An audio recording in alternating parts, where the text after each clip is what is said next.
Today's guest is Eric Wyatt, a dynamic saxophonist whose career is steeped in jazz history and innovation. Born and raised in Brooklyn, Eric was introduced to music by his father, Charles "Jolly" Wyatt, a musician who played alongside legends like Sonny Rollins, Charlie Parker, and Miles Davis. Early experiences such as attending his first live concert, led by Sonny Rollins, inspired Eric's lifelong dedication to the art form. Eric has performed and recorded around the globe, collaborating with iconic artists like Kenny Garrett, Roy Hargrove, and Wynton Marsalis. With critically acclaimed albums like Borough of Kings and Golden Rule for Sonny, Eric continues to honor the jazz tradition while blazing his own trail. Join us as we dive into Eric's incredible journey from Harlem clubs to international stages and his deep connection to the legacy of jazz. So, Eric, good to see you. Great to see you, brother Abe. So, Eric, we were just talking a little bit before we hit record, and can you believe that the last living member of that great photo, The Great Day in Harlem, Sonny Rollins, is the last living legend of that photo from 1958. It's so amazing that you brought that up because literally maybe 2 or 3 days after Benny Golson passed, who I actually met through connections of Sonny. Rest And his these soul, too. brilliant human beings, man. You know, I've been blessed to be, and I've met Miles. I can remember these, but I'll just say the funny Sonny is in a situation as an elder guy who can't play. He has one of the most amazing senses of humor, because I know how to talk to Sonny. I've been talking to Sonny on the phone. We really became connected when my father died because when my father died, Sonny was a family friend, and I met him many times. I saw several concerts at the Bottom Line, amazing events. As a 12, 13-year-old kid, the audience, the people, the response to I had played music, but not, I was a kid. To see how they treated him and how my dad we never pay. We go on the guest list. We come and we don't sit down. We go to the back. We in the dressing room before the concert. I just remember these things. So when my father died, I was an alto player.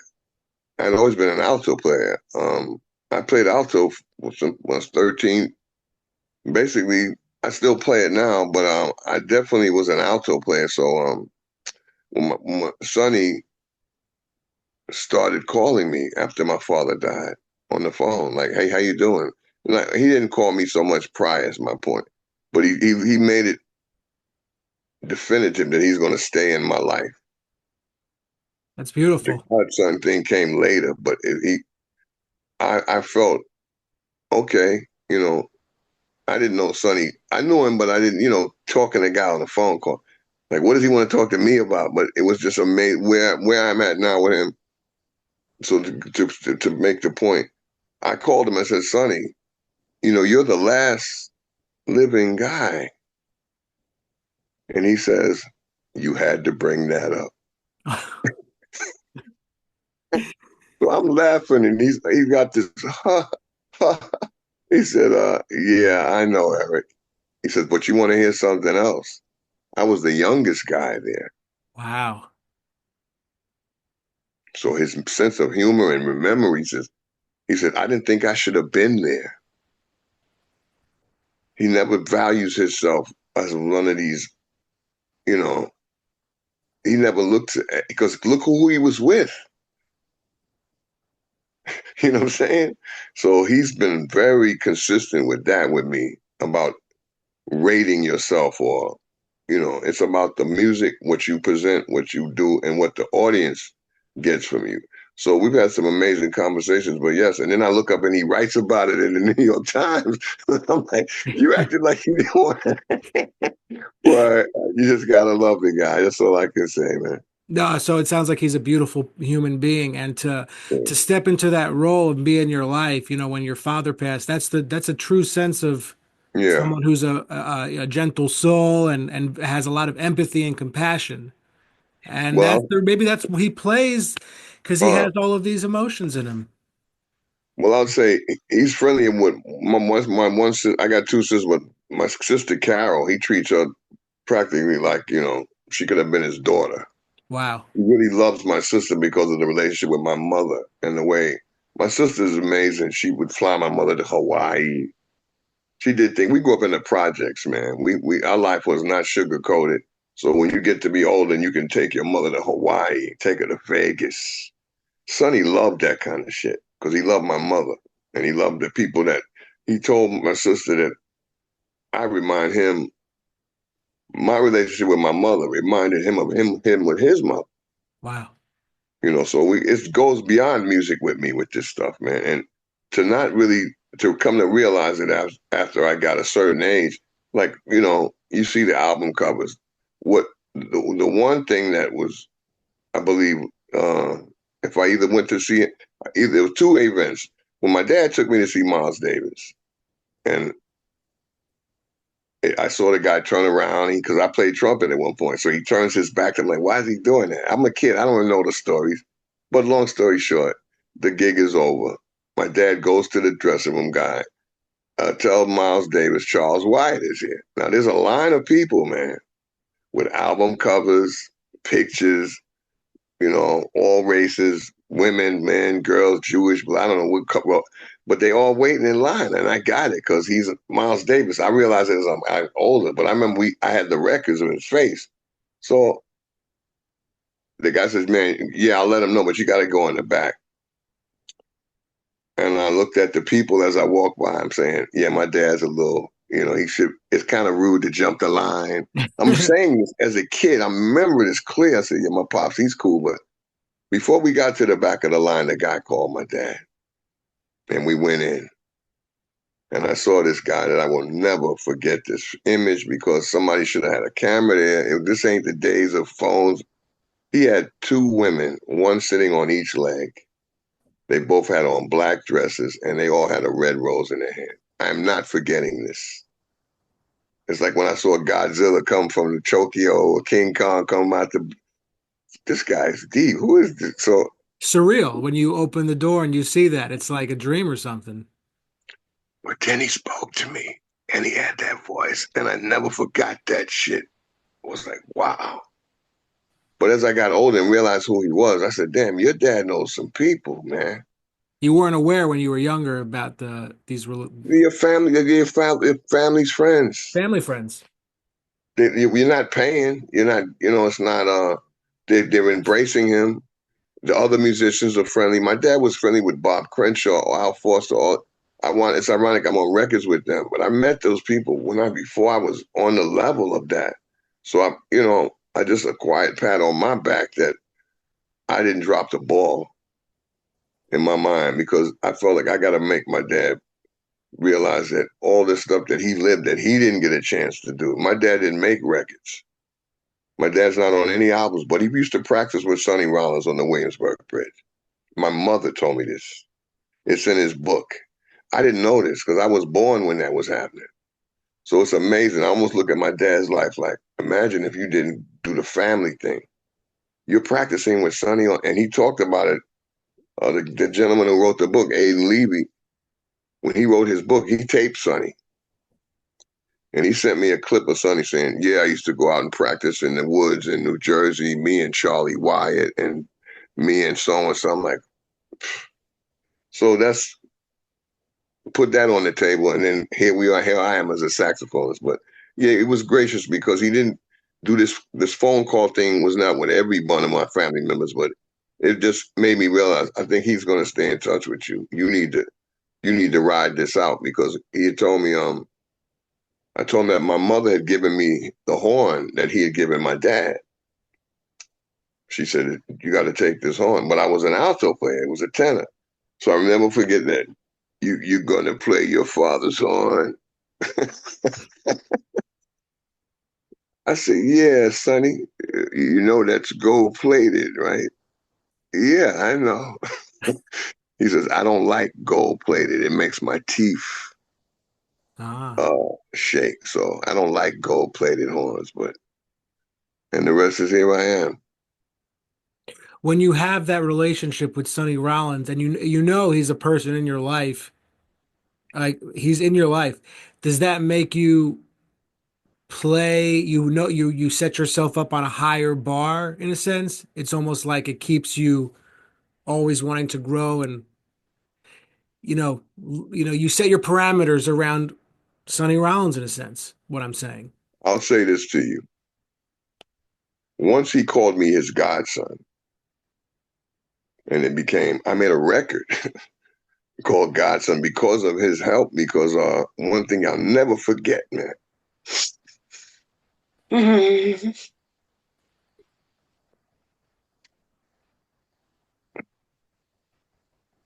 He said to me, if you need me for anything, ask me.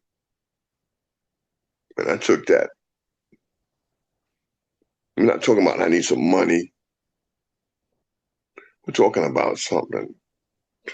So long story short, I was doing these gigs. Uh, we'd have to. I'm going to tell you the side B of this story, but the long story is somebody was trying to help me get a record deal with a company in Japan. The first guy completely dropped the ball. You know his name. I'm not going to say his name over. It made me feel like you can't be serious. Sonny Rollins was going to produce my first record. He was going to come to the studio. I asked him, Sonny, I got something I would like. I got an offer from a company to possibly do a recording. Would you come produce it? What do I have to do? Come to the studio, sit at the desk, da da da. Okay. These guys dropped the ball on me. I got real thick skin, man. You cut me, I'm gonna bleed a little, but I'm not going down. Long story short, a couple of years later, this guy who's playing guitar with my organ group at a gig, uh, always hears me mentioning Sonny Rollins in the ride home in the car. And he asked the organ player, Dan Kostelnik, who's on my first record, how does he talk about Sonny? So he said, oh, that's like his uncle or something. He said, yeah. He says, you think Eric could do a recording and if he could get Sonny to come to the studio? Bam. He asked me. The first project wasn't something that I wanted to do. He wanted to record me playing at this gig that we played live and have guests sing. I used to run a lot of sessions, as you know. So I know Dan Kostelnik actually. Dan's my guy, man. Beautiful guy. So long story short, we make a deal to do the record. They get the company, Japan, King Records. They get Al Foster, um, Rufus Reid, Mark Soskin. They wanted me to do the songs of Saxophone Colossus. So I wound up doing it. But it came through the impetus of Sonny. It was an amazing day when he came to SR. They want to interview him and take some photos. So he came to SIR Studios. He says, I'll give you guys an hour. He comes and shows up. There's pictures of it I can show you. I got online. I was blown away, man. He sat there and we talked about my dad. I feel like an idiot because this was recorded on a cassette. But when it was all this stuff was happening, I didn't make it a point. I need that cassette because I could let you hear what he said. One thing I had asked him why my dad didn't make records, because he was around these guys. I came to find out that Cedar Walton, my mother told me, we used to get phone calls from my dad. I remember Charles, Sonny's on the phone. Charles, Jackie McLean's on the phone. Bam. I said, who used to call him the most? She said, oh, that's easy. Cedar Walton.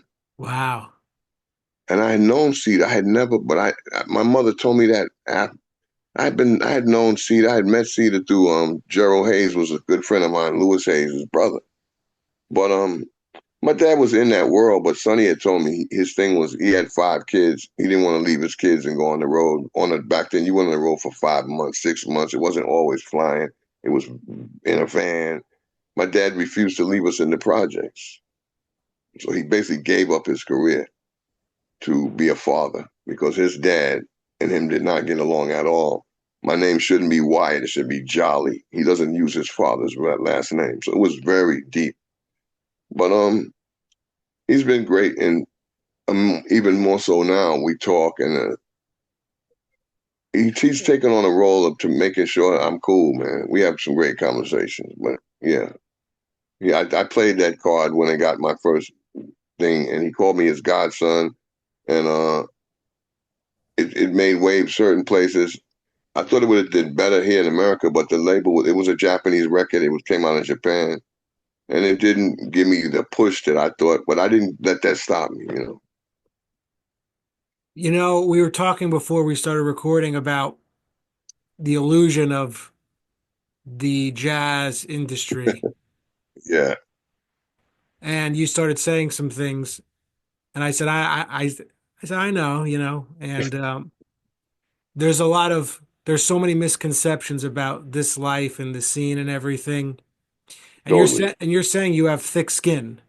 Yeah, You love the music that much and what it does for you, you can get through anything. sure, All that other bullshit that, you know, you have to totally, observe and whatnot. totally. Man, I've had guns pulled to my head growing up, and I walked away every time because I was calm and I thought this guy's desperate, work it out some kind of way. But you know, when you go through situations like that, playing jazz, it's got its problems, but it ain't death. You know what I'm saying? You're not gonna the end result ain't gonna be you laying on the ground or going to the hospital. So jazz is it's nice, but it's not gonna knock me on my ass, man. Yeah. I just have to be honest. I've endured shit way more serious. Think, can I get a solo on this tune? Yeah, you've been through way worse to know that yeah. You know, so that's just part of my real stuff. I say that to people because this happens in the world, you know. Also, I know that you recently did something with Casa overall. He's Oh man. tremendous. Can you talk a little bit about working with him and your relationship? You know, used to see him play at jam sessions like 15 years ago and stuff like Wow, that. wow. Play drums and stuff like that, you know. Right, right. No, you know, I met him and it was just something about this dude.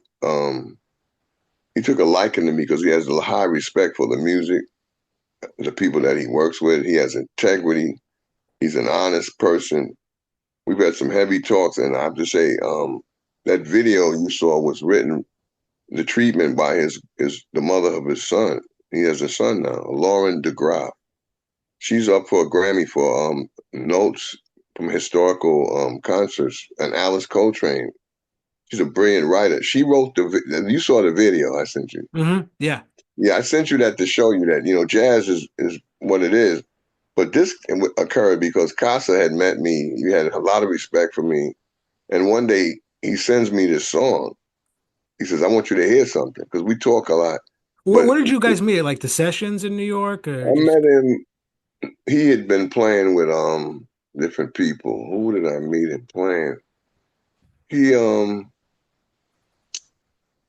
used to play with Arnold Lee, and he played with Wallace Roney, and he played with Jerry Allen.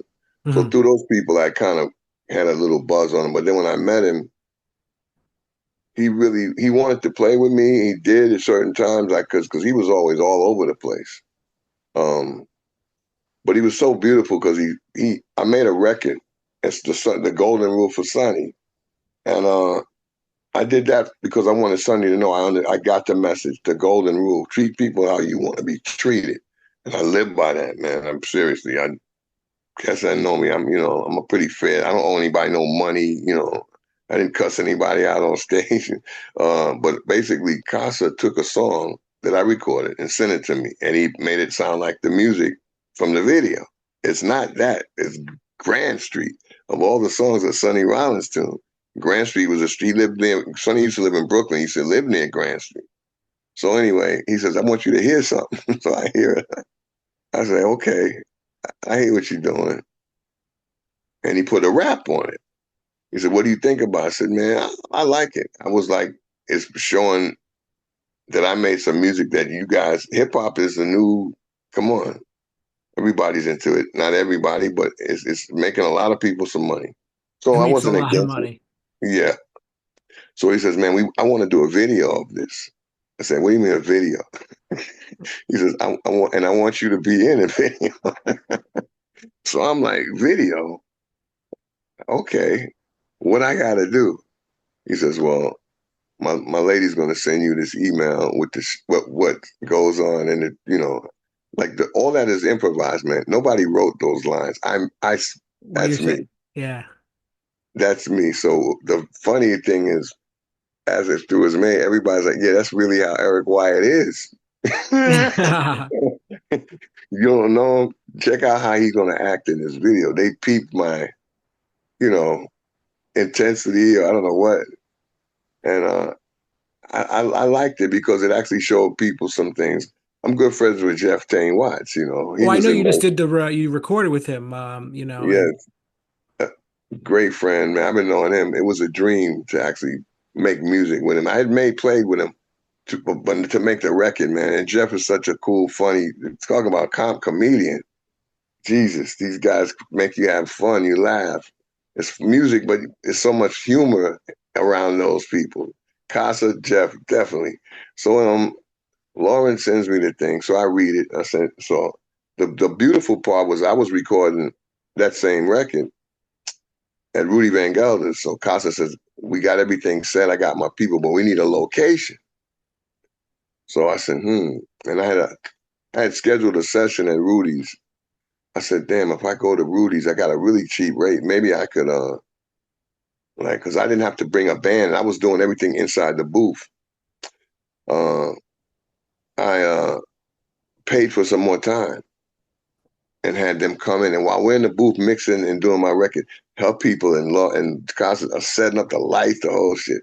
So the people that Rudy's thought, I said, this is going to be connected to the recording, some video, right?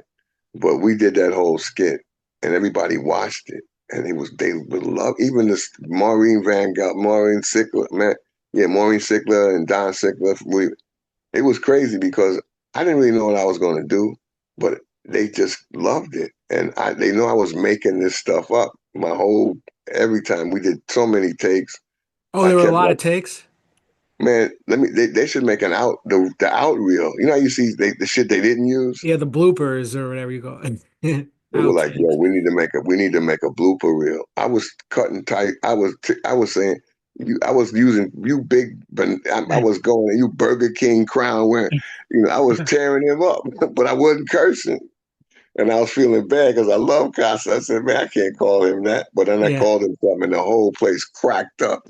But he was so humble, and it was just so much fun. I love him. I love his lady. Please support her for her Grammy, and just you meet some good people, man. And I There are love some good playing. people out there, and you said something very before we wrap up. You said you just treat people the way you want to be treated. That's the golden rule. And if all the jazz musicians out there in the world thought that way, can you imagine this music's power? Oh man, there are some that do. I know there are, yeah. But if everyone Right, really but you're was, right. They all, for instance, me and Jeff played out of town. I'll never forget it, man. We eat at this place. I'm the boss. He's on my gig. It's the Velvet Note, Atlanta, Georgia. I got Delbert Felix, who he hadn't seen since college. These guys went to Berkeley. Like, I hired Delbert. Tain hadn't seen him and played with him in 20, 30 years. wow, So there's a video on Instagram. It was so funny. Jeff told me, he texted me, I'm 10 minutes away from the hotel. So I go down in the lobby, I'm going to eat. So when he comes in, I see him, and me and Delbert had met. So I had Delbert sit with his back to, where Tain was walking. When Tain saw him, man, it's hilarious because he hadn't seen him. But we went out to eat, man. These are little things, but I never forget, man. We go to the joint. I go wash my hands. I go to pay for my food. Oh, your meal's paid for, sir. Who paid for my meal? That guy with the hat. And it's Jeff Weiss. You know, I can't. I'm blessed to play with and have played with some great people, man, and still I'm glad. Yeah, continue. You know, definitely. but yeah, Well, we're gonna have to do part two of this interview. I mean, it's such a pleasure to talk to you. I want to plug your website for you. I know it's Eric Wyatt, your first and last name dash Eric. music.com. Yeah, Eric. Wyatt-music.com. Oh, we're pretty much close to the. Yeah, we're gonna have to do part two. Oh man. Well, let me just shout out some real. Can I shout out Oh some? yeah, yeah, yeah, yeah. Let's. That's part of the six. You want to know how I maintain. There's a brother named Bob Albert. He has a company called the Culture Rep. Oh, he shot all my videos, the making of the records. He's a great guy. He's on Instagram. He makes like he takes clothes and mixes it with culture, like tie dye. Great guy. And there's a couple of young brothers I need to say that really helped me. Chris Lowry and Wes Lowry. They're working. They just recorded on an album. Marsha Ambrosius. They're on this new actual Snoop Dogg, Dr. Dre. Come on, Oh with wow, all that's Chris Lowry on the trumpet. I met cool. these guys when I was 18, 19. Him and his brother, and they also doing a TV show with Tracy Morgan. These guys went out to LA. They used to play with me in Brooklyn with Robert Glasper, which we didn't even touch on that. With all of that history, but very proud of these young brothers, man. They went out and they're playing on. They've been in rooms with people of high, high caliber work. Dave Chappelle, they worked with him. So there's a lot of people that give, because Chris and me are on. Chris is on my. I have a new record coming out next year, which I should be plugging with some really nice people. He helped me produce it, so he's got production on it. But yeah, man, definitely. I didn't think time went by so fast. Wow. No, it's beautiful, man. I really appreciate it. Yeah.